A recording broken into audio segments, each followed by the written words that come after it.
Ruxsatnoma qachon chiqariladi? Abituriyentlar tomonidan hozirda eng ko'p berilayotgan savollardan biri aynan shu haqda.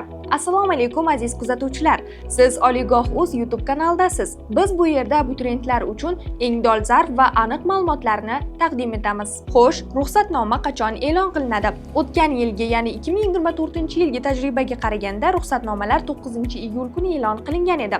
Shuning uchun bu yil ham 2025-yilda 9 yoki 10-iyul kunlari chiqishi kutilmoqda.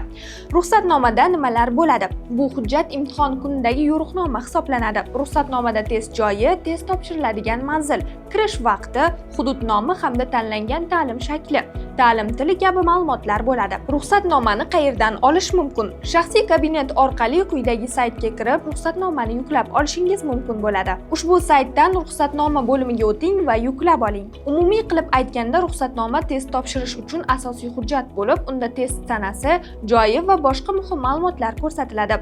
O'tgan yilgi tajribaga ko'ra ruxsatnomalar 9-iyulda chiqarilgan. Shu bois bu yil ham ayni shu sanaga yaqin kutilmoqda. Diqqat qiling abituriyentlar, ruxsatnomani o'z vaqtida yuklab olish zarur. Agar bu ma'lumot siz uchun foydali bo'lgan bo'lsa, videoga like bosing, kanalga obuna bo'ling va yaqinlaringiz bilan ulashing. Agar sizda bu bo'yicha savollar bo'lsa, izohlarda yozib qoldiring. Mutaxassislarimiz sizga albatta javob beradi. Oliygoh.uz abituriyentlar uchun haqiqiy yordam markazi. Doimo siz bilan birgamiz. Bizni kuzatishda davom eting.